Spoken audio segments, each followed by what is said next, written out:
Bom dia, boa tarde, boa noite. Eu não sei que horas você vai ver esse episódio. Pode nadar. Começa dessa vez de uma forma diferente. Já aproveita e segue. Aperta aí, ó, se inscreve. Já curte, já compartilha. Deixa no jeito que a gente precisa crescer. Quanto mais a gente crescer, mais a gente consegue levar esse tipo de mensagem para mais gente. E eu acho que o tema de hoje é um tema que é muito legal, muito importante. Ele é essencial e também ele é muito sensível. Então eu tenho que ter muito cuidado e eu também conto muito com vocês hoje para entenderem a dinâmica e ficarem ligados nos pequenos sinais. Eu tô aqui hoje com o Thiago, do Anjos d'Água, amigo meu também que tá lá no mesmo time, e com o Fábio, que eu cruzei no Rota 55. E a nossa temática hoje, ela é, como eu falei, sensível e essencial. Vamos falar de vícios. Como que esses dois exemplos que eu tenho hoje comigo aqui, o prazer de ter esse bate-papo, trocaram um vício de álcool, de droga, pelo vício do esporte. Então, preparamos aqui um breve roteiro, mas eu vou deixar fluir bastante e eu queria que cada um começasse a contar um pouco de si mesmo, começando pelo Thiago. O Thiago, para quem não sabe, o Thiago passou, agora há pouco, aí deve ter um mês e pouquinho, não sei, dos 1000 dias sem álcool, e se prepara para fazer um grande desafio que é nadar 58 quilômetros, né, Thiago? Isso aí. Então, por favor, me conta de você. Eu sou de Catanduva, do interior de São Paulo, e quando eu era mais novo eu nadei até os 12, 13 anos. Uma equipe muito legal, algo que se espelhou na infância ainda hoje, eu convivo bastante, gosto muito de estar com o pessoal da natação. E no meio do caminho começou as festinhas, começou aquilo e aquilo me afastou do esporte por um tempo. E esse tempo durou bastante. Basicamente eu fiquei nas idas e vindas, às vezes queria voltar a nadar, não voltava. Mas o esporte ficou num plano secundário. Eu sou advogado, empresário, me dediquei bastante a essas funções ao longo da vida e era como se não tivesse mais espaço para outras atividades. E junto com o excesso do estresse do trabalho, junto com o peso da vida mesmo, começou a entrar essa relação, tanto com fumar como com beber. E isso passou a fazer parte da minha história. Eu não consigo lembrar e nem achar foto desse período da minha vida onde eu não tô fumando, onde eu não tô bebendo. E há 3 anos atrás, dia 25 de dezembro, vão completar 3 anos que eu parei de beber. Legal. E de lá pra cá eu construí uma carreira na natação. E aí, assim, o que eu sou hoje, eu não sou um nadador, mas eu sou uma pessoa que colocou a natação como uma centralidade na vida. E de lá pra cá eu fiz algumas provas de longa distância que hoje é o meu grande prazer fazendo, e eu tento sempre criar os próximos objetivos em torno de alcançar essas provas os desafios que eu coloco para os próximos 6 meses para fazer. Então esse é o que eu sou hoje. Que legal, Thiago. Poxa, obrigado. E é o que a gente falou aqui antes, né? Que a gente... Quando você larga um vício, pode ficar um vazio, pode ficar uma coisa que às vezes não se sustenta por muito tempo. Então, eu entendo que você trocou um vício pelo outro, né? Então, hoje você é viciado nas suas provas e no nado, enfim. E eu também queria trazer um pouco do que o Fábio é um cara que era da mesma turma do Samir Barel, Gustavo Borges, Giroto, esses caras todos, inclusive estava na mesma área que eles, enfim. E ele caiu no vício com 13, 14, 15 anos, no crack, realmente, né, Fábio, depois de mais velho um pouquinho. Mas aí ele renasceu pela fé e voltou. Conta mais quem é o Fábio. Boa tarde, pessoal, tudo bem? Meu nome é Fábio, como o Cadu disse. Sou pai do Noah, casado com a Larisa. Estamos há 24 anos casados. Gosto sempre de bater nessa tecla, porque toda essa minha caminhada, né, eu dei muito trabalho para toda a minha família, para ela também, mas graças a Deus nós passamos por isso juntos, estamos juntos aí, e foi o que até, depois a gente vai falar um pouco sobre isso, que me levou para Águas Abertas, né, todo esse período de natação em piscinas, eu procurei um esporte onde minha família pudesse estar comigo. Como o Cadu disse, eu conheci as drogas com 13 anos de idade, mais ou menos. E aí foi aquela progressão. Como a Organização Mundial da Saúde já bem diz, é uma doença incurável, progressiva e fatal se não tratada. né? E comecei o uso de drogas químicas entre 15 e 16 anos. Entrei no crack aos 17 anos de idade e foram até os 30 anos de idade, onde eu me converti. Abandonei as drogas com 30 anos de idade, depois de 17 anos de uso abusivo e compulsivo. Hoje eu sou gestor de uma comunidade terapêutica, me formei há pouco tempo em enfermeiro, sou enfermeiro pós-graduado em saúde mental com ênfase em dependência química. E o que um dia as drogas me tiraram do esporte, mas hoje o esporte é uma das ferramentas que Deus me deu para me manter limpo e me manter em sobriedade por todo esse tempo. Estou há 13, 14 anos limpo, sem nenhuma recaída, graças à minha fé e a todas as ferramentas que o Senhor me deu, entre elas a natação. Eu acho legal, gente, porque, bom, além de eu estar muito grato pelos dois por estarem aqui e contarem coisas que são até um pouco íntimas, né, que não são fáceis de serem ditas, mas o Fábio, ele falou uma coisa para mim que me marcou. Ele falou que, olha, o esporte não foi exatamente o que me tirou, mas ele veio como um grande presente de Deus. E eu achei isso muito, muito bacana. Obrigado, Fábio, por ter falado isso. Falar sobre essas coisas.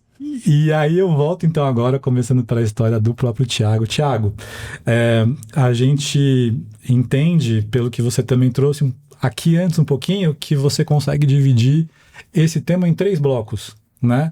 O bloco 1 é quando você de fato nadava enquanto jovem, e aí de repente você parou, foi para as festinhas lá da época, de 15 anos e tal, e aí o álcool de fato começou.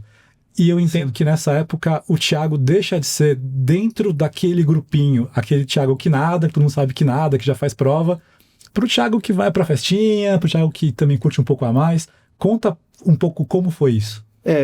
Isso é interessante falar, até porque assim, dentro do meu grupinho de natação, a maioria das pessoas com a minha idade passaram pela mesma coisa que eu. E aí cabe um pouco falar da cultura do ambiente onde eu fui criado e dos heróis que eu tinha quando eu era mais novo.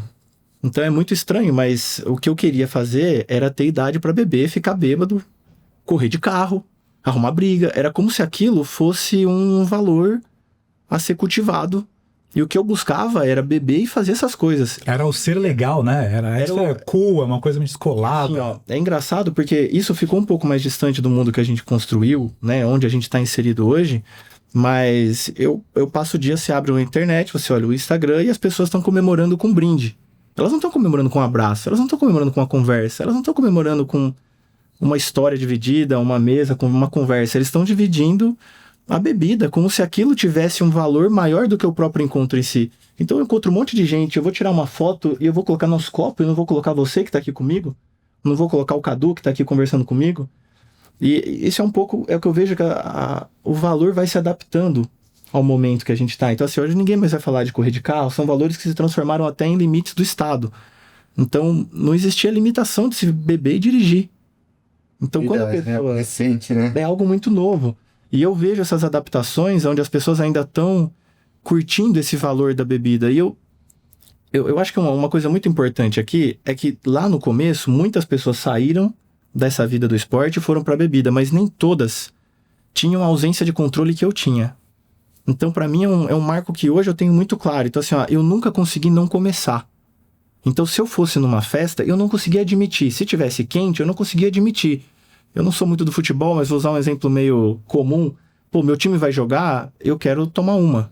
Meu time perdeu, é necessário. Então, assim, era merecida na vitória e necessária na derrota. Era como se toda a vida tivesse uma construção que justificasse o consumo daquilo. E quando eu saí para isso, as festas, como você citou, foram um motivo de eu não ir nas competições. E eu não tive a maturidade de falar, poxa, eu vou manter o esporte na minha vida. Eu vou caminhar com isso paralelo, eu vou fazer isso ao pouco. Era essa coisa do excesso e dessa ausência de controle, de onde eu não conseguia não começar, e a partir do momento onde eu começava, eu não conseguia não parar. Eu acho que qualquer um desses dois freios, a pessoa precisa ter para falar, olha, eu tenho um mínimo de controle daquilo. E eu não tinha nenhum dos dois. Então, se eu começasse a coisa aí até o final, até chegar a um ponto de eu ir com um tio que é na minha família, a única pessoa que era ligada e que continuou ligada ao esporte, que é o meu tio Wagner. Eu fui no dentista e eu tomava anestesia e não tinha jeito da anestesia pegar. Nossa, chegou nesse ponto então Nesse pra você. ponto. Então, eu me deparar com uma pessoa que eu admirava e ainda admiro pela relação com o esporte. Ele falou, Thiago, eu nunca passei por isso, de alguém... Eu tinha tomado uma garrafa de uísque um dia antes. No dia seguinte, você não tem injeção que consiga te fazer ter um procedimento... Cirúrgico. Simples até, mas cirúrgico. Faz isso. Acho que essa foi o começo, assim, se eu olhando agora e respondendo para você como foi esse distanciamento do esporte, foi mais por conseguir ter o espaço para fazer aquilo que era como um valor de homem formado que eu tinha. Eu chegava no almoço de domingo e contava. A gente gostava de contar as maluquices que fez como se fosse bom. Tentando colocar aqui dentro de um certo contexto temporal, a gente fala disso, você é do mesmo ano que eu. Então a gente fala disso de lá pelo comecinho dos anos 2000, talvez, 99, 2000, nessa época, né? A gente vivia, eu acho que até pouco tempo atrás, e talvez até hoje ainda vive um pouco, nesse contexto social em que o álcool ele é uma coisa aceita, tanto quando você está feliz ou quando você já está triste, você celebra porque você toma o álcool lá para realmente celebrar, e você também bebe para você, né, não pensar numa coisa que você não gosta. Então, isso talvez isso fosse mais forte nessas épocas e talvez até antes. E hoje em dia eu vejo pelos jovens aí, talvez de 15, 16 anos de idade, que tem a mesma idade que você tinha nessa época, eu vejo muito mais eles assim, até na vibe do esporte mesmo, e talvez não tanto do vício. E talvez o álcool como uma coisa social, não é querendo de fato demonizar nada aqui, mas é só trazer um contexto um pouco histórico e realmente social que a gente teve. Agora, teve uma hora, Thiago, que você nota que saiu de algo social e virou um vício real mesmo, virou uma coisa real? Eu sempre, olhando hoje também fica mais fácil, é sempre mais fácil olhar para trás, mas eu sempre tive um pico de euforia muito grande com a bebida e eu pagava caro por isso nos próximos dias. Então, hoje, uma pessoa que bebe no final de semana, ela acha que ela tá livre dos efeitos do álcool porque ela não tá alterada. Mas você bebe no final de semana e você tem picos hormonais que são induzidos por conta do uso da substância, que você vai ficar eufórico no final de semana, mas até na quarta-feira você ainda não vai ter conseguido ter a capacidade de produzir aquilo que você perdeu. E você vai estar cansado com o trabalho, você vai estar mal-humorado com a família, você vai estar bravo com o filho, não tem paciência. E aí, quando você volta a ficar de novo a produzir, ter um bem-estar, você começa a associar com a bebida do happy hour da quinta-feira que você... Então, assim, essa pessoa, ela vive sob efeito do álcool. Não é porque ela não bebe de segunda a sexta ou de segunda a quinta à noite que ela tá livre daquilo. Eu demorei muito para perceber essas oscilações que eu tinha. E eu ficava muito mal e eu tentava parar, só que era sempre uma promessa muito, muito curta, porque como eu não conseguia não começar, no primeiro ambiente, então assim, passar até hoje, como eu disse, né, comentando aqui antes, eu preciso ter muito cuidado com o ambiente que eu ainda não tenho eu não consegui ainda readequar a vida num ponto onde eu passo tranquilo num dia quente na frente de uma choperia que eu gosto. Então, esse ponto específico que você pergunta, talvez eu ainda vivo isso. Porque assim, eu ainda vivo o que é a abstinência do álcool. Quando eu tô num momento muito...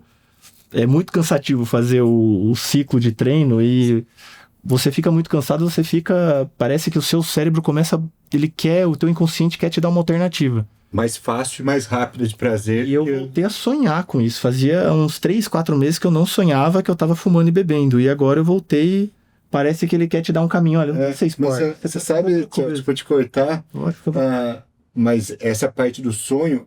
Vamos falar do álcool primeiro, vai. Lá na comunidade, o tratamento mais difícil que tem é do álcool. Lá, como o tratamento é voluntário... O alcoolista é mais fácil dele concluir o tratamento. Ele se rende mais fácil ao tratamento. Mas é o que tem a recaída mais rápida. Porque, como o Cadu bem disse, tá feliz, bebe. Tá triste, bebe. Tá calor, bebe para refrescar. Tá frio, bebe para esquentar. Aconteceu alguma coisa boa, você bebe para comemorar. Aconteceu alguma coisa ruim, você bebe para esquecer o problema que você teve. Então, a recuperação do álcool dentro da nossa cultura, principalmente, onde é fácil acesso a tudo isso, e ainda a gente está falando numa outra realidade, mas você vai num num grande atacado, por exemplo, você compra um corotinho por R$1,80, R$2, você compra meio litro de cachaça. Então é um tratamento muito difícil da gente conseguir fazer. E falando de sonho, eu tô limpo há 14 anos e durante muitos anos da minha vida eu sonhei com o uso. Eu sonhei a ponto de eu falei da minha esposa, de eu dormir e acordar com o maxilar doendo e com a mão travada, eles tentarem abrir a minha mão e não conseguirem abrir de tanta... Não tivesse com efeito, tivesse realmente sendo uma defesa do meu corpo para a abstinência que eu estava tendo. Só que com o passar do tempo, os meus sonhos mudaram. E eu sonho até hoje, numa distância, num intervalo muito menor. Mas que eu estou tentando usar e não consigo. Então, antes eu sonhava que eu estava usando. E de alguns anos para cá, como eu disse, antes eu sou muito ruim de ordem cronológica, eu vou saber quantos anos fazem recentemente. E tenho para cá. Eu sonho que eu tô... Pode ser, é o sonho que a gente estava aqui e eu tinha algo escondido ali, que eu tinha droga e vocês saíam da sala e eu tentava usar e na hora que vocês voltavam eu estava tentando usar. Então até hoje, e coisa de meses atrás, eu tive sonhos. Então é um processo da recuperação que a gente passa. E, gente, uma coisa que eu estava pesquisando aqui até, tinha lido sobre isso antes, quando eu estava me preparando para poder falar sobre esse tema, porque não é um tema fácil, é um tema que é muito sensível, mas teve um ranking, vocês devem ter visto isso também, feito pela Lancet, de acordo com dados do Imperial College of London, que basicamente classificou as substâncias numa escala de 0 a 100 quanto às piores. Então, quais seriam as mais complicadas? E quem lidera essa lista é o álcool. O álcool está com 72 pontos de 100. Ele ganha, por exemplo, da própria heroína, que tem 55, do crack também, que está próximo de 54. E então, olha o quanto é difícil, né? Assim, eu estou até colocando um grande peso nessa questão sua, porque é uma das drogas mais difíceis de você lidar com o vício. Você também percebe isso lá? Você diz que sim, claro, com mas certeza. Você nota isso? E o álcool sempre a gente chama de dependência associada, porque todo mundo usa o álcool. Só que hoje, lá na comunidade, a gente passa por um processo, quando o acolhido chega com a gente, que chama anamnese. Então você pergunta, qual é a sua droga de preferência? Droga primária. Aí a pessoa vai falar. E aí, usa mais alguma droga? Não. Aí você pergunta, bebe? Bebo. Então você usa mais alguma droga. Fumo? Não, então você também tem mais essa droga. Só que com o tempo está mudando. Quando você pergunta qual é a droga de preferência, a pessoa vai falar, eu uso determinada droga e bebo e fumo. Entendi. Então hoje já está pelo menos uma consciência do álcool e do cigarro como uma droga também e que geram os mesmos malefícios que qualquer outra droga ilícita. Pois é. Né? E, bom, a gente entendeu um pouco como que foi com você quando você era mais novo, Thiago. Agora eu quero saber de você, Fábio, porque você também era federado, de fato competia, tinha uma vida ali, tinha uma família estável, que você também falou de uma forma mais financeira. Como que você foi para isso? Como é que, de fato, começou e quando que você se pegou mesmo tendo esse vício? Cadu, até a gente comentou antes, vocês tiveram aqui um pouco tempo atrás podcast falando sobre políticas públicas, né? Que foi um tema tão relevante quanto esse, porque eu acho que eu não entendo tanto de prevenção. Apesar de eu estar inserido em muitos locais que falam sobre prevenção, eu faço parte de um conselho sobre drogas que se fala muito, tem as frentes que falam sobre prevenção, mas é muito difícil você explicar como alguém entra na droga. O que eu gosto sempre de falar é que a gente deve respeitar a droga, porque ela não escolhe classe social, ela não escolhe religião, ela não escolhe sexo, ela não escolhe idade. Tem casos como o meu que começaram muito cedo, nós temos pessoas em tratamento lá conosco que começaram a usar droga depois dos 40, 45 anos, começaram a beber, e no meu caso foi muito cedo. Quando o Thiago estava falando, a palavra que veio na minha mente foi inconsequente, né? O adolescente ele ainda está com uma má formação do cérebro, a gente não tem noção das consequências, aonde a gente está pisando. E a gente começou, eu tinha alguns amigos de bairro, onde um deles era dono de bar, e a gente começou a fumar escondido, como ele tinha acesso a cigarro, porque o pai dele era dono de bar, a gente ficava na pracinha, ele ficava no bar, a gente ficava lá brincando de bilhar, as coisas, mas eram, por incrível que pareça, apesar de eu falando de bar, mas era um lugar familiar, vamos dizer assim, onde meu pai passava lá e via que eu tava lá, era na rua de casa. E aí um dia alguém teve uma ideia, vamos na tabacaria comprar um cigarro de sabor? Então vamos começar, já que nós estamos correndo o risco dos nossos pais pegarem, vamos pro cigarro de sabor. Aí algum gênio teve a ótima ideia de falar, já que a gente está correndo o risco de fumar cigarro de sabor, vamos fumar maconha, porque daí pelo menos tem algum efeito. E aí foi aonde, por mais que as pessoas não acreditem muito nisso, a maconha é a porta de entrada. Pode parecer um jargão, pode parecer algo que é ultrapassado, mas até nessas anamneses, nos estudos que nós temos na comunidade e o meu próprio exemplo de vida, é onde você começa a ter acesso a pontos de venda de droga, onde você começa a ter acesso a pessoas que usam a droga. Quando você chega para comprar, às vezes você vai tão longe, chega, não tem a droga, não é um supermercado que toda hora tem todas as drogas disponíveis. Tem momentos que a pessoa não vai ter droga para vender. Já que não tem essa, então me dá Fábio, essa. mas assim, não te dando um corte aqui, mas querendo... Já que é um tema muito polêmico essa frase que você falou, você se refere a isso por quê? Porque já que você dá um passo a uma coisa que não é legal, né? Porque uma coisa é você ir lá e você de repente compra álcool que vende numa venda, você compra realmente cigarro que vende em qualquer local, até banca vendia, eu acho que vende ainda. Agora, outra coisa é quando você sai de um comércio legal e você dá um passo numa coisa que já é ilegal. Legal. Você quer dizer que ela é a porta muito por causa disso? Também. Dessa questão? Porque nesse ranking aqui que a gente viu, ela tá lá embaixo, assim, né? A gente entende que, poxa vida, é uma droga, causa de dependência, enfim, pode ter tudo isso, mas nas notas você tem álcool, cocaína, heroína, e você tem lá embaixo. Cadu, quando a gente vai... como você bem disse, é um tema muito polêmico. A gente tem que tomar cuidado, porque às vezes a gente não consegue nem falar o que a gente realmente quer expressar, entendeu? Pode falar. Eu acho que o ponto não é só tentar contextualizar. Não, mas eu tô querendo dizer porque é o que eu vou falar agora. Claro, porque legal. Assim, bacana. Quando a gente vai falar sobre droga, existe os malefícios que ela causa na gente, tanto social, tanto que é uma doença psicossocial que causa transtornos tanto na sociedade, no seu relacionamento com a sociedade, quanto físico e psicológico. Mas, por outro lado, a gente vê uma demonização da maconha, mas uma aceitação do cara que chega em casa e bebe um copo de uísque. Sim. É aceitável socialmente. Você não acha criminoso alguém estar bebendo um copo de uísque, mas você acha criminoso alguém estar fumando maconha. Mas é exatamente isso, eu vejo o que você falou. Tanto... Sempre quando a maconha entra na adolescência, o adolescente, por ser inconsequente, ele quer conhecer novos desafios, novos riscos, novos perigos, se sentir parte de um grupo. Então, o cara de 14, 15 anos que começou a fumar maconha, tá numa roda de pessoas que já estão usando a cocaína, que são um pouco mais velhos. Você quer ser aceito por aquele grupo e você quer conhecer o que aquele grupo tá sentindo e tá passando. E a partir do momento que você passa a usar a cocaína, você foi aceito por uma escala maior de um grupo que você não era aceito antes. A conversinha de pé de ouvido, ser incluído numa... existe mesmo, né? Com certeza.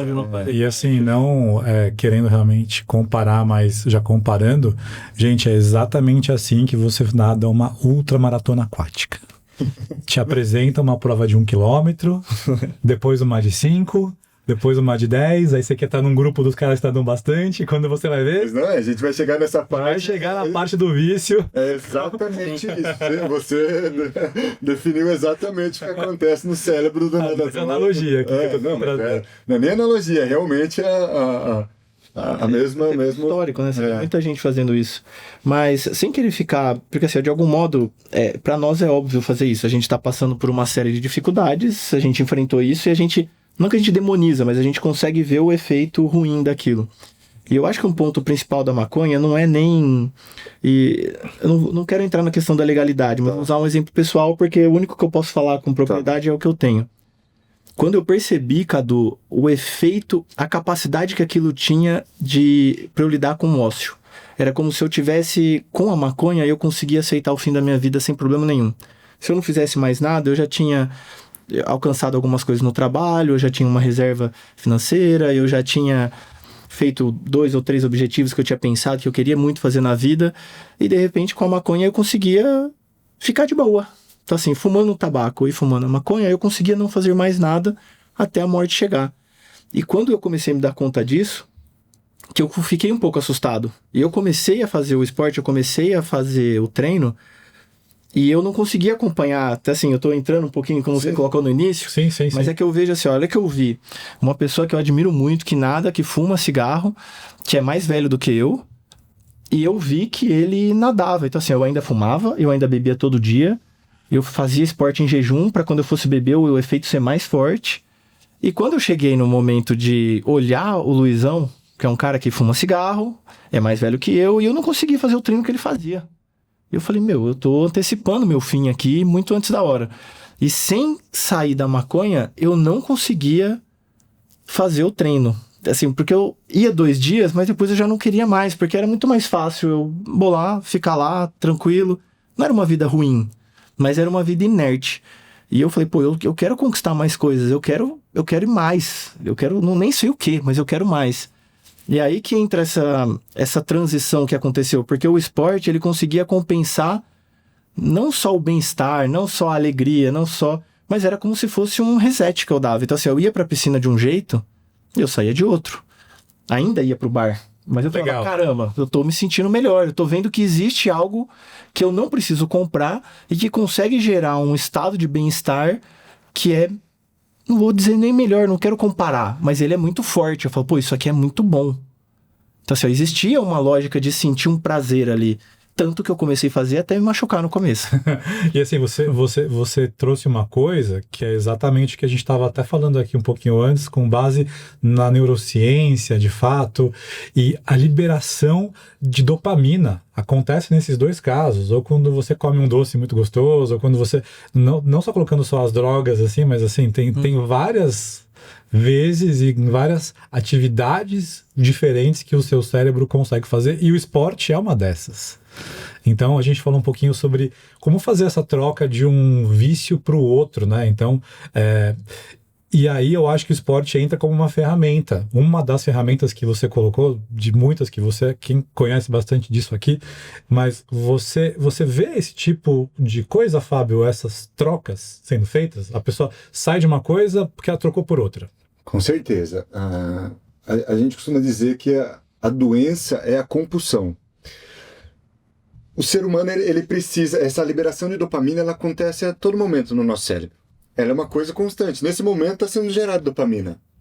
Com certeza, você, na hora que você chega, e a dopamina é legal porque ela é gerada antes do ato em si. Do ápice dele. Então, com certeza, você, antes de começar o seu podcast, a sua dopamina está bombando. Agora que o podcast está acontecendo, já está mais tranquilo.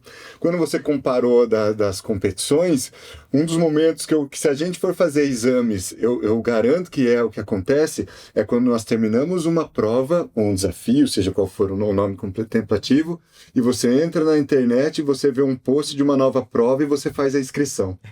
Quando você faz a inscrição para um novo desafio, ou você fecha um desafio, ou se inscreve para uma nova prova, é o momento que a sua dopamina é liberada em grande quantidade. E eu só uma aspas aí, peraí, só aspas. Calma. Até eu me confundi aqui. Só um parênteses aí. Então, você fala que quando a gente se inscreve para a prova, é praticamente um efeito de um uso de droga. Meu Deus do céu. Gente, eu me droguei umas 40 vezes esse ano. Só acabei de perceber isso. Com certeza, Cadu. E aí, quando você pega da compulsão, se tiver alguém que está assistindo que passou por isso, o bariátrico, por exemplo, ele tem que fazer um tratamento psicológico muito, muito bem feito. Porque aquela compulsão alimentar que ele tinha, a partir do momento que ele faz a redução do estômago e ele não consegue mais jogar toda a ansiedade, compulsividade dele no alimento, ele vai procurar outro lugar. Sim. Seja pornografia, seja o vício em jogos, seja droga, nós temos muito paciente. O álcool, então, o bariátrico, quando faz uso do álcool, uma quantidade muito pequena do álcool já traz um distúrbio muito grande. Ele já fica sob o efeito do álcool muito fácil. Então, isso acontece.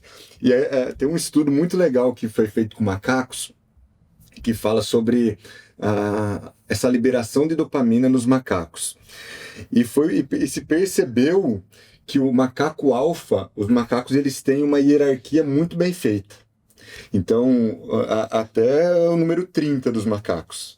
Então, o 15 manda no 16, o 16 manda no 17, mas ele respeita os 15 anteriores. Vez ou outra, ele bate o 30º, consegue bater no 15º, e aí ele sobe a hierarquia. E foi feito um teste para eles se auto-administrarem cocaína. E os macacos auto-administravam cocaína. E eles perceberam que quanto mais alta a hierarquia, principalmente no macho alfa, o número do uso de automedicação, ingestão de cocaína era muito menor. Imaginei, eu quero chutar. Porque como ele é o alfa, ele come melhor, ele escolhe qual fêmea ele quer, ele dorme, escolhe o melhor lugar para ele dormir, a primeira alimentação é dele, então ele substitui o prazer da droga em outras coisas. O 30º, que sobrava tudo o resto para ele, era o que mais se autoconsumia a cocaína. Tá, mais uma dúvida que eu tenho, então, com base nisso que você falou. Na teoria, então, quem tem muito dinheiro e tem abundância de recurso, comida, sono, enfim, digamos que a pessoa também tem isso, tá? Ela teria, então, menos propensão de ir pra droga. Com certeza. Na menos, teoria. Tudo bem. Menos é uma palavra legal pra gente usar. Menos propensão, não porque ela não vá. Porque ela tem uma qualidade de vida melhor, ela tem mais informação, ela tem outros instrumentos que vão ocupar a vida dela e trazer alegria para ela. Porém, que foi o que aconteceu comigo, quando uma pessoa entra em crise onde vê a sua família muito preocupada com recursos financeiros, ou dando muito valor para recursos financeiros, e o ser humano tem os seus próprios valores, isso também gera o efeito reverso, né? Sim. Não é uma segurança o ter muito recurso financeiro. Ô, Fábio, desculpa interromper. Não. Eu comentei do Gabor Maté, que é um canadense que associa ele associa o vício com um trauma. Tá. E aí fica muito difícil da gente pegar e falar assim, mas a pessoa que vai ter uma família estruturada e muito dinheiro, ela não vai ter trauma. E às vezes o pai e a mãe estão fora de casa o dia inteiro, ele tá lá com... Perfeito. E assim, do mesmo jeito que a gente coloca tem mais propensão, menos propensão, mas a gente precisa estudar os casos especificamente. E aí, ele no estudo dele, ele só relaciona o vício diferente. Então essas pessoas com uma condição financeira melhor, elas gastavam compulsivamente. Ou caíam em drogas um pouco mais caras que tinham, mas não necessariamente a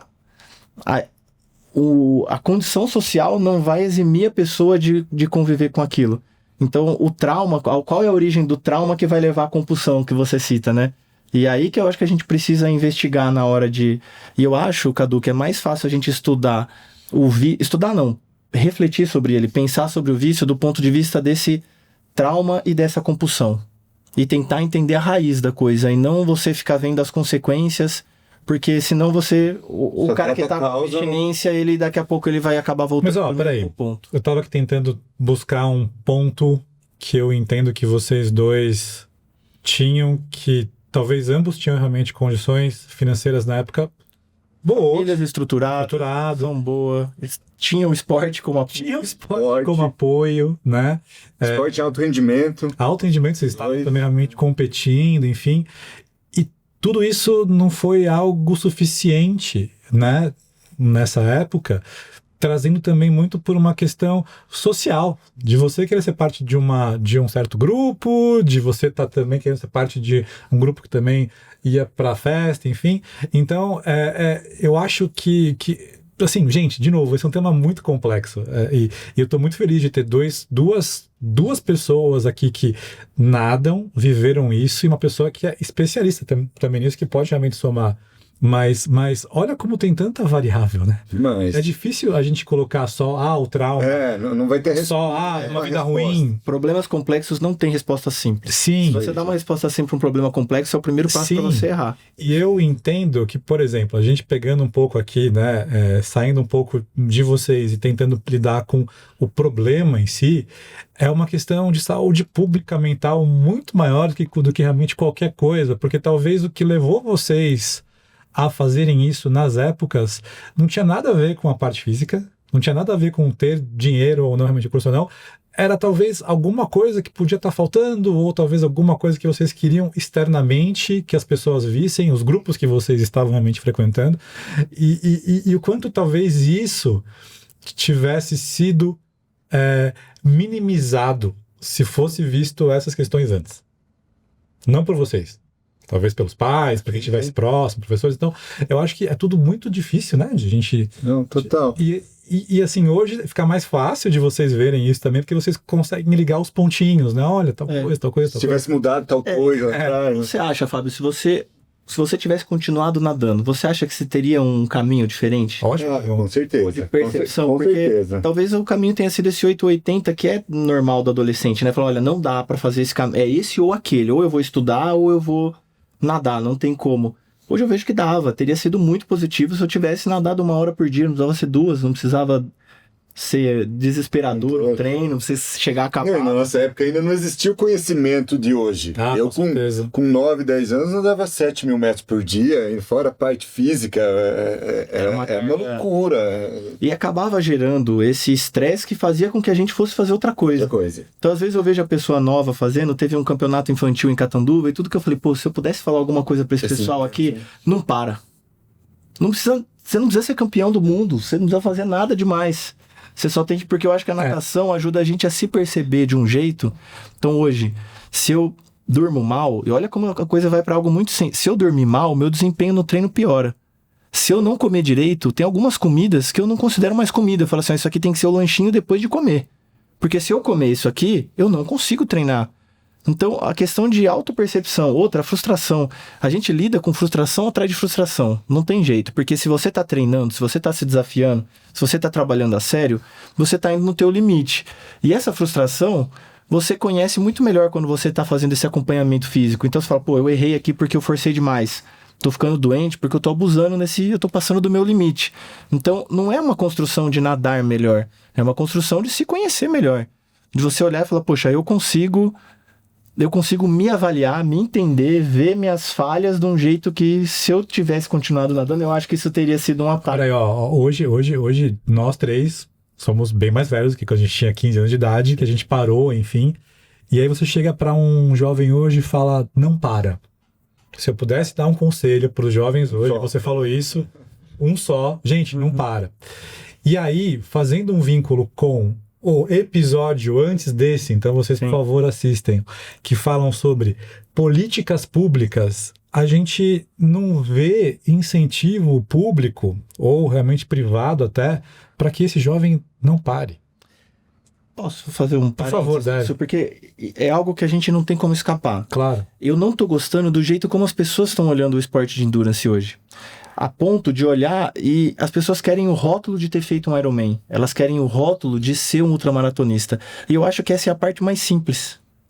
Não é fazer o desafio. É toda essa construção que você tem sobre você. É o treino, é a frustração, é o aprendizado, é lidar com as pessoas com quem você divide espaço.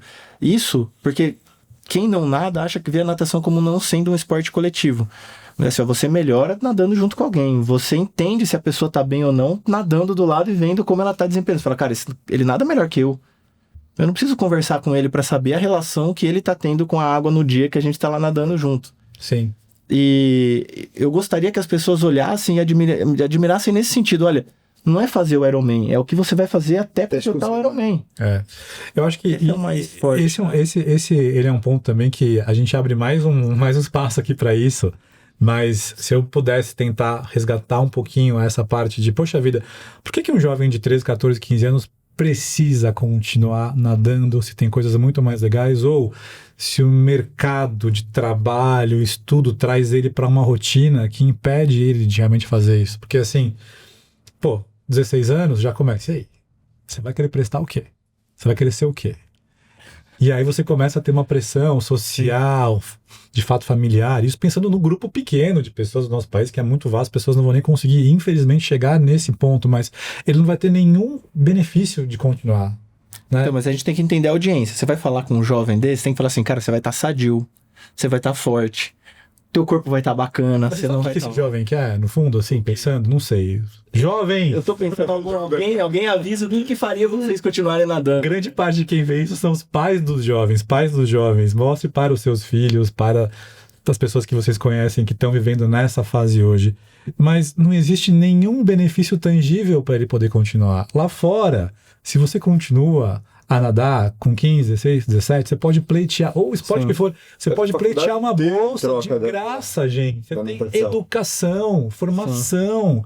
E aqui no Brasil? Governantes. E aí? Tornar mais tangível, esse né, a jovem faz? recompensa. E aí esse cara sai do esporte. E claro, não todo mundo, mas uma parte pode ser um problema de saúde pública, que é o nosso ponto aqui hoje. Concorda? Cadu, com certeza. E quando você pega um jovem, a gente tenta também achar 1000 motivos pelo qual nós começamos a usar drogas. Pode ter sido trauma. 90% é trauma. Alguma coisa. Difícil.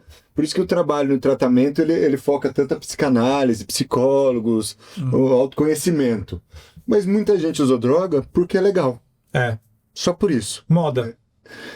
Ninguém vicia em brócolis, entendeu?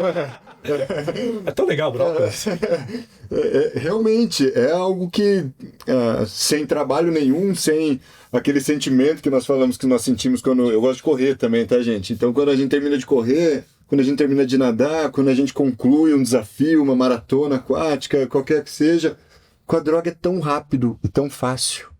E ainda, quando eu comecei a estudar sobre saúde mental e dependência química, a primeira aula que eu tive foi sobre os benefícios da dependência química. Você acredita? Sim. Porque segurança, porque se você não faz parte daquele grupinho, você não tem a proteção do grupo na adolescência, quando você está na rua à noite, nos barzinhos, nas festas. O tímido não sabe onde pôr a mão. Você pegou um copo de cerveja, pegou um cigarro, acabou a timidez. É verdade. Tem diversos benefícios que a dependência química vai trazer. Então, muitas vezes é só isso. Muitas vezes é realmente algo muito prazeroso, muito legal, e o jovem consequente. E aí eu acredito que muitas vezes, Tiagão, faça o caminho inverso. Às vezes a pessoa não teve nenhum trauma, começou a usar, e devido ao uso, começa a se gerar traumas. Aí cada vez mais ele começa a afundar, a usar, e aí muitas vezes foi o que aconteceu comigo. Meu pai, eu fiquei 13, 14 anos sem falar com meu pai. Meu pai me colocou para fora de casa quando eu estava com 19 anos de idade, por causa da dependência química. Mas meu pai faleceu em dezembro do ano passado. Vai fazer um ano agora, Mas eu falei isso no velório do meu pai, e para mim foi... muita alegria o relacionamento que eu pude ter com meu pai depois da minha recuperação. Se tornou um dos meus melhores amigos, alguém que viu minha recuperação, me viu casando, viu meu filho nascer. E só que quando ele me colocou para fora, ele falou depois, ele falou, cara, eu não sabia o que fazer, eu só estava querendo proteger a minha família, porque eu tenho outros irmãos, meu pai era casado, e pessoas batendo na porta de casa, eu levando droga para dentro de casa. Então meu pai não soube como lidar com isso. E até você vê um áudio que eu te mandei semana passada, quando a gente estava falando. Eu tenho um filho de 9 anos. Ele não entrou na natação porque não tem a ver com políticas públicas, mas na cidade que eu tô tem uma piscina. E eu até vou entrar nessa... Vocês falam, um grande desafio que eu tenho com a natação hoje é que eu tenho uma inveja boa de vocês quando eu vejo nadando em equipe, né? Eu nado sozinho. Você comentou. Eu nado 30 km por semana sozinho. Quando eu falo sozinho, não é que o cara da raia não tá nadando comigo. Eu chego sozinho, acendo a luz da academia, pulo na água, e a academia que eu vou só pode ser às 5 horas da manhã. Então eu tenho essa solidão dentro da natação. E uma coisa importante, Parabéns, porque isso é uma força mental, isso é uma força mental tremenda. Sim, sim. Né, Thiago? Nadar sozinho, a gente juntar ali uma meia dúzia, um segue o outro, um já puxa o outro. Tem dia que eu não tô muito afim, mas eu tô lá na raia, aí tem mais um cara que nada também legal, e a gente já faz com que eu queira treinar. Agora, se eu tivesse que ir sozinho, eu acho que eu não ia conseguir, então, parabéns. Eu acho que o Samir, eu mando mensagem pra ele de vez em quando, cara, Samir é fantástico, cara, não tenho o que dizer. Às vezes eu ouço algum áudio dele do lado da minha esposa fala, não tem ninguém que é desse jeito, não é possível que ele seja assim, tão bonzinho, cara. Qualquer dia, onde ele esteja, às vezes você vê na rede social, ele tá do outro lado do mundo acompanhando alguém, aí eu mando mensagem pra ele e falo, não precisa responder agora, eu mando em texto ainda pra ele, não é nada urgente, quando você puder, cara, dá 5 minutos ele me responde, me ajuda demais. Ele tem um cuidado muito grande com as pessoas. Foi o que mais me chamou a atenção, como ele é, com todos os compromissos e tudo que ele tem, a estrutura que ele tem que lidar, o quão acessível ele é. Com certeza. E aí, voltando a falar de crianças, eu tenho um filho que hoje ele faz jiu-jitsu e faz futebol. E aí, ele teve um problema de comportamento semana passada. E domingo agora vai ter o jogo de um campeonatinho que a escola tá tendo, e semana que vem vai ter a troca de faixa do jiu-jitsu. E aí eu cortei as duas coisas dele. Você comentou comigo no áudio. Só que ao mesmo tempo que eu cortei, eu falei, puxa, cara, o que eu mais acredito que transforma alguém é um esporte, e eu tô cortando algo do esporte. Mas aí foi o que eu falei pra minha esposa. Amor, mas eu que sempre fiz alto rendimento, que você tava falando do alimento, da noite, tudo que eu faço fora da piscina me influencia completamente o que acontece dentro da piscina. Então o Noah tem que aprender que tudo que ele fizer fora do tatame vai influenciar o tatame, tudo que ele fizer fora do campo de futebol vai influenciar o futebol. Se ele tiver... E o Noah sabe desde muito novo tudo que eu passo. Eu não tenho... Se ele estivesse aqui, a gente estaria falando a mesma coisa. Legal. Então quando ele fala, eu quero muito isso, papai. Eu falo, se o seu pai fizesse tudo que ele quer, você estava perdido, filho. Então aprenda a lidar com o que não pode. Mas essa necessidade dos jovens e as crianças estarem inseridos no esporte, é lógico que é um programa de natação e a gente acredita que é o melhor esporte do mundo. Não, Mas acredita não, a gente tem certeza. Mas assim, outros esportes com certeza também tem o seu benefício. Todos eles. Mas de preferência a natação.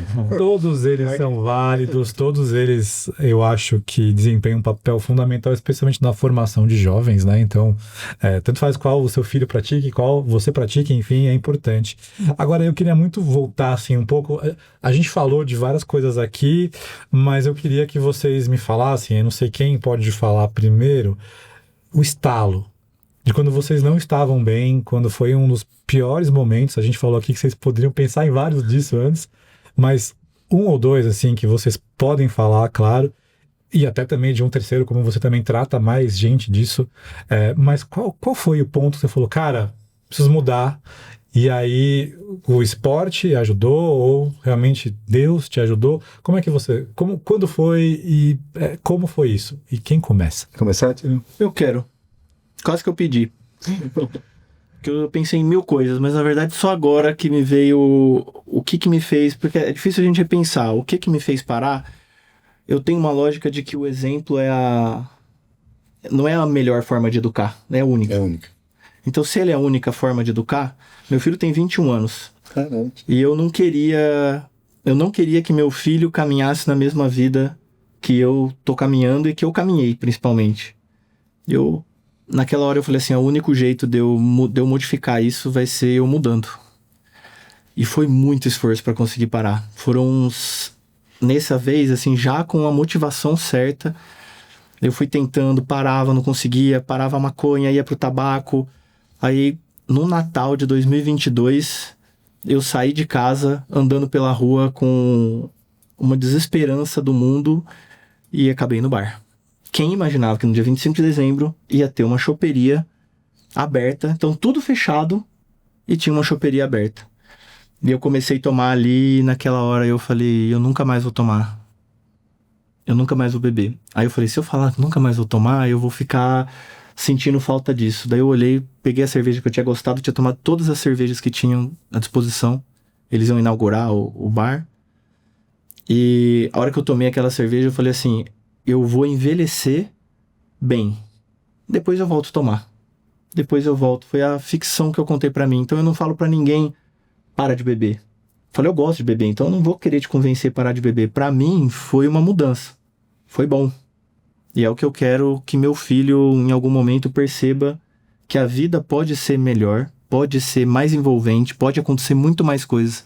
Porque talvez essa coisa do bebê, você quer que alguma coisa nova aconteça. Toda vez que você sai, você vai numa festa, você vai num lugar, coisas acontecem. E eu percebi que eu precisava mostrar pro meu filho que a vida pode ser muito mais divertida sem isso. E ela é mais nova, com mais coisas, mais acontecimentos. Isso me marcou profundamente. E eu não acho que o efeito do exemplo tá funcionando 100%, mas às vezes é uma bomba relógio, né? Uma hora vai cair na hora que Deus escolher para ele prestar atenção de que há uma possibilidade de alcançar muito mais coisa na vida do que ele visualiza hoje. Então, assim, a vida é muito maior do que os próximos 7 dias. E ele vai perceber isso, tenho certeza disso. Thiago, isso toca fundo, né? Assim, eu é dolorido. Não sou pai, só de gatas, meninas, desculpem. Mas eu entendo, quando eu falo com as pessoas que são pais, que têm filhos e filhas, o quanto o exemplo é uma coisa importante, né? E parabéns, porque se você usou isso para mostrar para ele que existe um caminho melhor e você tá traçando a duras penas, então, parabéns. E tem uma coisa que é o efeito social, né? Então, você só pensa isso depois. Mais uma vez, todas as vezes eu tô falando isso, começando as fases assim. Minha companheira, a Verônica, passou por muitas coisas, convivendo comigo, convivendo com o Caio ali no ambiente, Caio, meu filho, que hoje eu penso, cara, eu não poderia sujeitar ela nunca a isso. Mas assim, a gente aprende a amar amando e a gente, do mesmo jeito que a gente só reconhece que tem uma vida alternativa pelo exemplo, a gente aprende a amar também pelo exemplo. E isso, pra mim, foi um ponto que eu falei, poxa, dá pra gente construir uma coisa mais sólida, mais divertida. E aí, do jeito que você falou da competição em água aberta, né? A gente ia nadar. Isso é uma coisa... A gente vai fazer uma competição, Cadu, na piscina. É super gostoso. A gente vai, adrenalina. Mas, pô, você fica o dia inteiro deitado num chão de concreto esperando a hora de nadar por 1 minuto. Na praia é diferente, né? Às vezes menos. Você vai lá e fica nadando, tua família fica no sol, teu filho tá brincando no mar, você fala, pô, esse é um ambiente que eu quero... Agora, peraí. Eu quero envolver a minha família. Eu queria voltar, então, agora pro dia 26 de dezembro de 2022. Não, 26. Tá. O dia seguinte, como foi? No dia seguinte eu acordei e antes eu já tava nadando.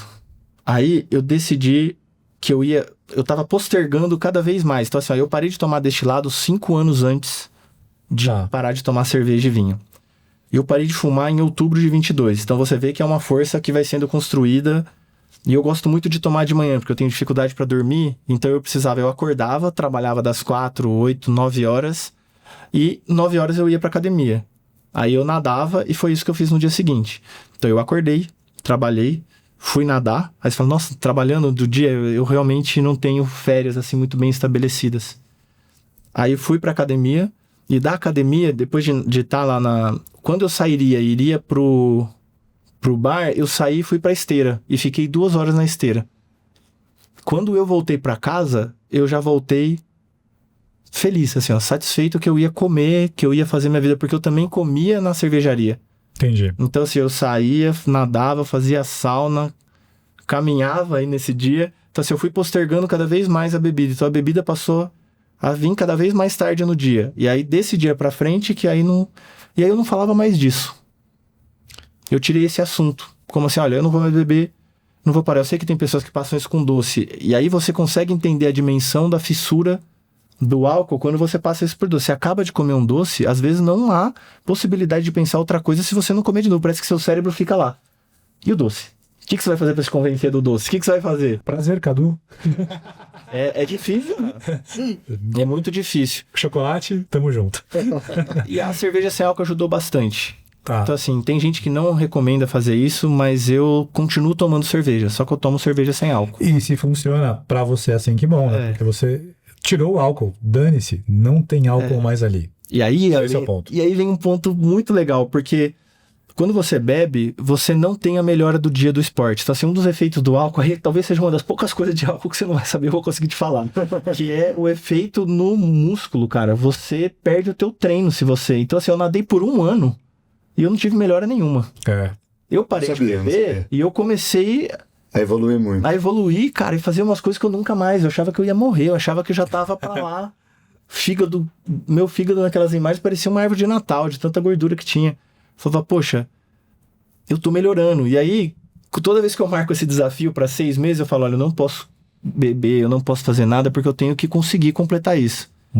E acabou sendo um elemento que me ajudou muito, espero que ajude outros também. Legal, Thiago. Parabéns. E agora eu volto para você, então, Fábio. Eu queria que você me contasse quando foi o dia D, assim, ou algum Cadu, dia... eu tive tantos anos, eu posso dizer, se você me permitir, alguns. Claro, por Vou favor. tentar ser bem breve, tá?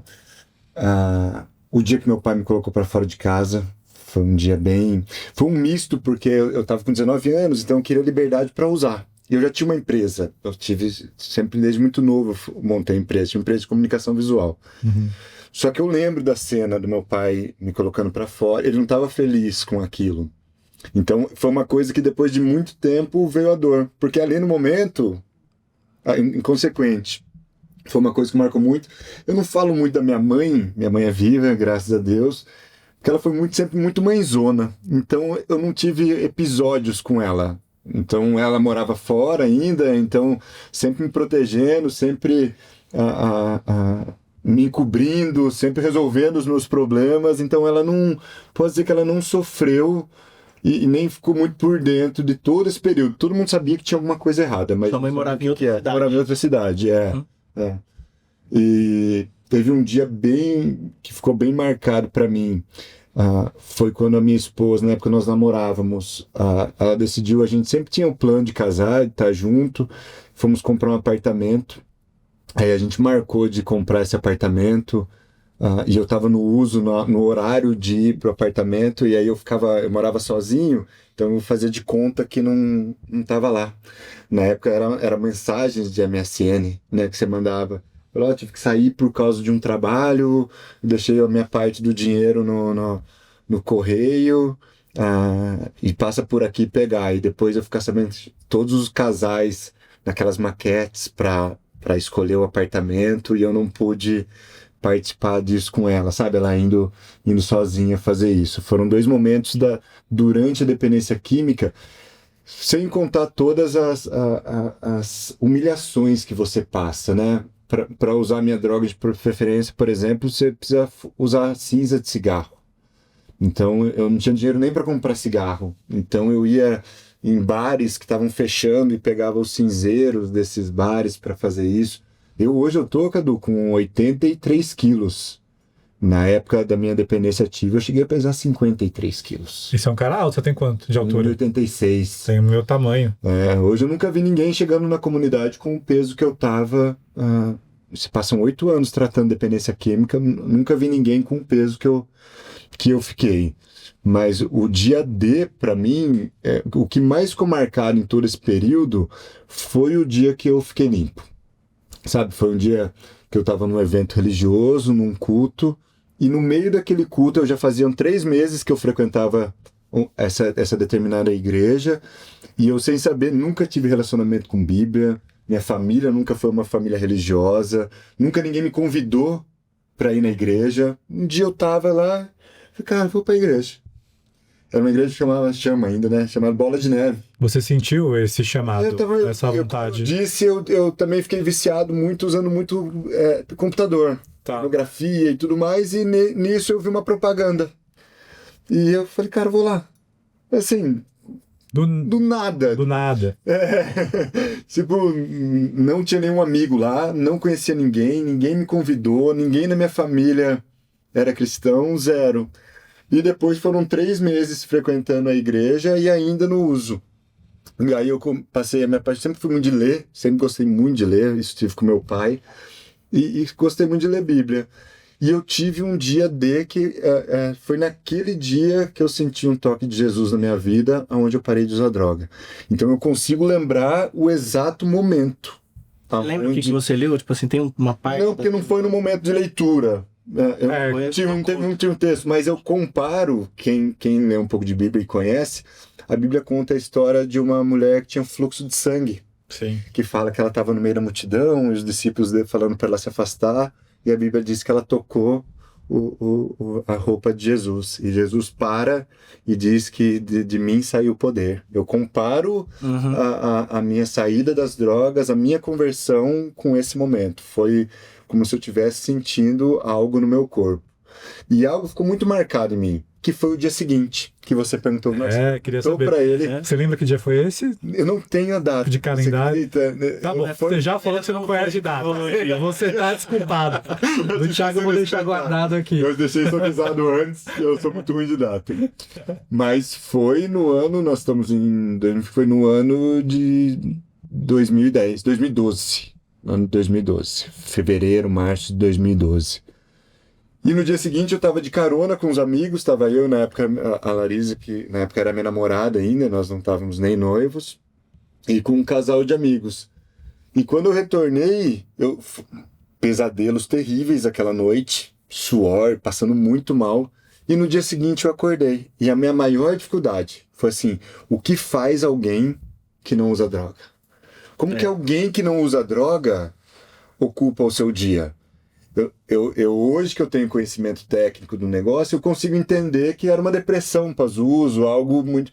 Comia muito. O vazio, dormia muito. Esse vazio. Vazio, não tinha mais amigos. Porque você cortou seu vínculo social. Total. Só queria comer e dormir e ler Bíblia. Então... Meu avô fala que a Bíblia é o único livro... Uma conversa, ele falou assim, pessoal, olha a Bíblia errado. A Bíblia é o livro que Deus escolheu para falar com você. Então você não tá vendo uma sequência de fatos. Você tá abrindo e Deus tá falando aquilo que tá ali para você naquele dia. Eu comparo, não é o termo, mas eu comparo a Bíblia, tenho duas comparações. Eu falo que é a carta de um pai para um filho, é a carta que Deus deixou para os seus filhos, e eu falo que a Bíblia tem um só tema, que fala sobre Jesus. O tema da Bíblia é Jesus. Desde o livro de Gênesis até Apocalipse, o único tema da Bíblia é que quem não tem conhecimento bíblico, não tá nessa, não consegue entender. Mas todos os textos bíblicos repartindo, né? Sempre tá falando sobre Jesus. E falando até de marcas, né, sobre a recuperação, sempre tem todas as provas, eu acredito, que até hoje eu fiz. Eu comecei faz pouco tempo que eu estou em águas abertas, muito parecido com você. Eu estava correndo, machuquei o joelho de correr muito, falei, vou voltar a nadar. E voltei a nadar. Aí eu falei, o pessoal começou a me chamar para competições master. Vamos para competição. Eu falei, poxa, eu vou ficar com a minha esposa, com meu filho o dia inteiro na arquibancada. E aí comecei com o aquatlon. E aí é o que você falou, Cadu. O aquatlon nada 1000. Aí, quando você nadava aquatlon de manhã, tinha os caras nadando 5 à tarde. Eu falava, é mentira. Ninguém nada 5.000 metros. Não é possível, né? Aí eu fiz uma de 2. Aí eu fiz uma de 3. Aí eu fiz uma de 5. Aí eu fiz uma de 7. Eu fiz uma de 10. Mas todas as provas. Mas a sua parada, então, você não praticava esporte durante esse momento da parada? Do uso? Não, abandonei. Parou, os primeiros meses. Não, comecei. Daí eu comecei já a fazer esporte, mas difícil, eu fui pra musculação e pra corrida. Entendi. Logo de cara. Porque só como eu já tinha uma condição boa por causa da natação, da memória muscular, eu comecei correndo muito. Aonde eu me machuquei. Muito rápido. Só que aí eu... Nadando muito também. Tu machucou também, Thiago? Quem mais machucou? A Marta, técnica do Anjo d'Água, chegou pra mim e falou desse jeito. Falou, se você quiser nadar, você gosta de nadar, para. Porque nadando do jeito que você tá aí, você vai se machucar, pelo menos assim você consegue nadar de 20 segundos. Aí fiquei um ano ressignificando o nado, assim, mudando o nado, que ela falou, não adianta, você não é mais aquele cara novo pra nadar, você precisa nadar de um jeito que não se machuca. Entendi.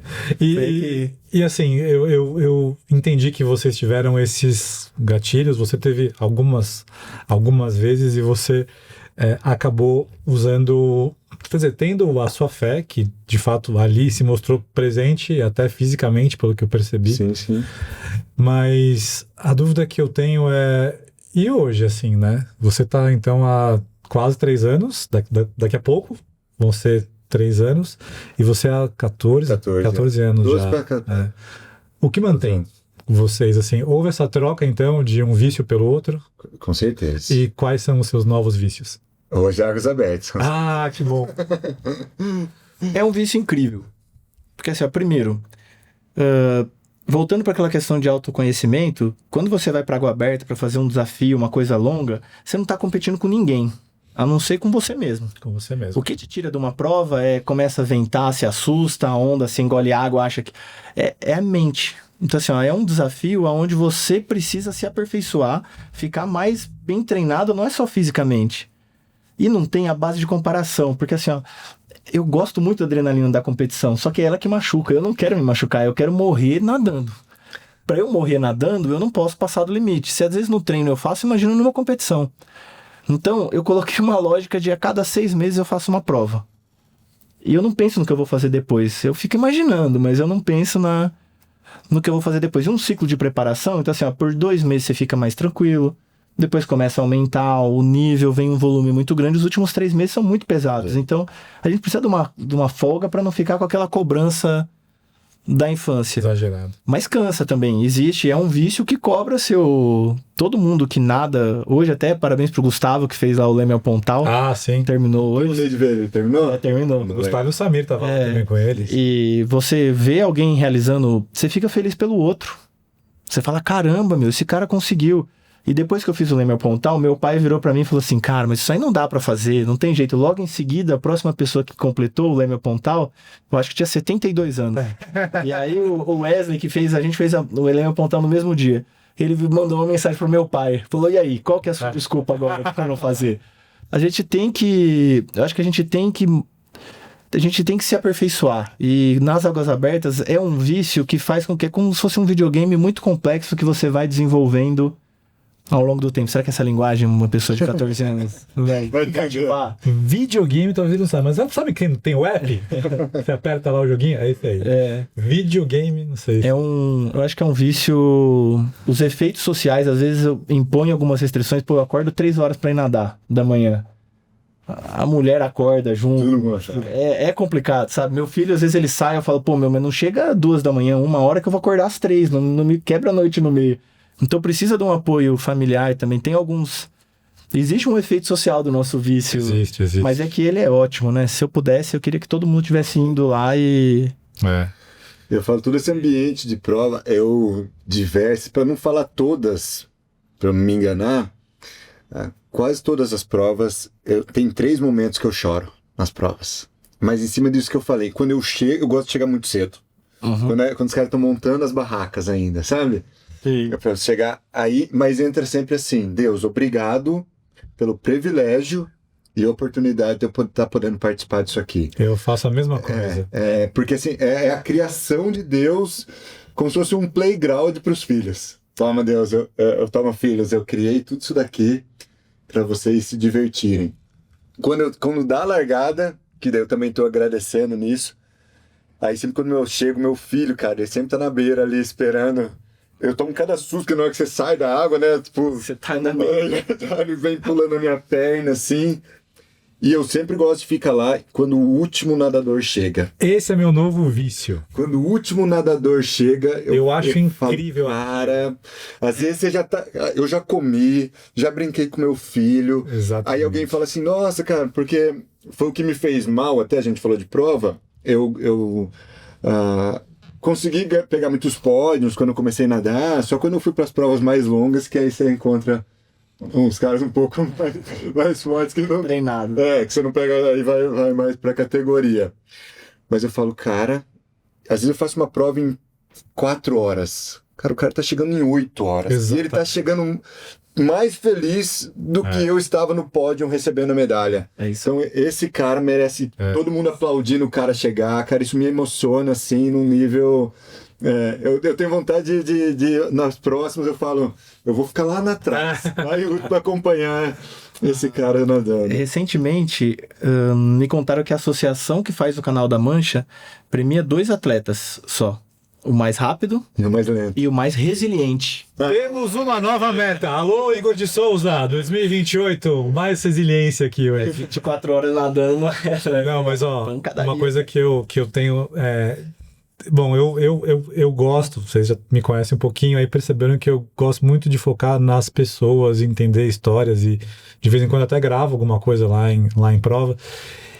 E esse virou meu novo vício, Fábio. Ver a última pessoa chegando. Cara, demais. É porque ela carrega com ela uma história, ela carrega com ela uma superação tão grande, porque uma coisa é você nadar 2 horas, você tá preparado para isso. Outra coisa é aquela pessoa lá, às vezes que não tá tão preparada assim, tem nadado 4, 5, sabe? Então, Então, sem se preocupar com o que os outros estão pensando sem se dela. preocupar, o cara chega pleno. E aí eu fiz uma prova no final de 2024, que foi a Mar Grande Salvador. E eu até ouvi que existia uma certa tradição de premiarem os últimos colocados com dinheiro. Tinha uma pessoa que ia lá e dava um dinheiro. E aí, eu não sei se ela foi a última pessoa, enfim, mas me chega, depois de 12 quilômetros, atravessando a Baía de Todos os Santos, uma senhorinha que devia ter os seus 80 e poucos anos. E ela chega...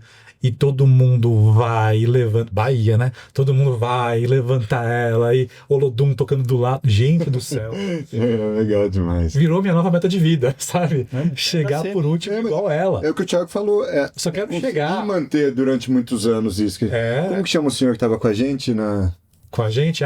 Tava o Ricardo Yamin. Quantos anos? Ele tinha, acho que 80 e pouquinhos também. E ele falou, não, eu tenho recorde sul-americano de natação, tenho 3 recordes. Precisava ver! Ricardo, parabéns! Parabéns, demais. Inspira demais, né? A gente, eu acho que isso é muito legal. Gente, a gente vai caminhar já para fechar o nosso vídeo de hoje. E eu queria saber de vocês, assim, se vocês podem me contar, ou se vocês têm alguma mensagem que vocês queiram passar para quem está vendo este vídeo e que às vezes, sei lá, tá precisando ouvir algo assim. Eu acho que a gente fala com muita gente, né? Claro, eu queria falar com muito mais, porque eu acho que a mensagem que a gente tem aqui tem um propósito, né? Mas certeza que alguém vive isso ou conhece quem passe por isso. Então, vocês que já viveram esse momento todo e encontraram no esporte e na fé um caminho, que mensagem que vocês passam? Pode começar.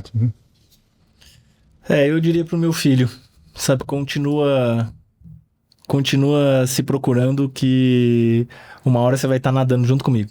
Legal. Porque eu queria muito que tivesse meu filho, meu pai e meu avô nadando. E a natureza cobra o seu tempo, né? Então a gente não tem muito tempo para isso. Então, se você pudesse, Caio, começar a nadar, eu acho que a gente tem uma meta a fazer muito em breve. Acho que é isso. Legal demais. Legal, é importante isso.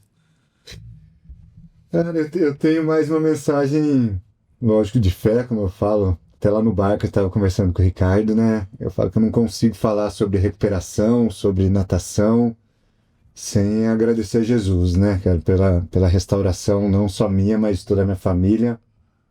E dizer para aqueles que estão passando por isso, para não terem vergonha, não terem medo, procurarem ajuda o quanto antes, né? Não perderem tempo. Cada dia é precioso para uma recuperação.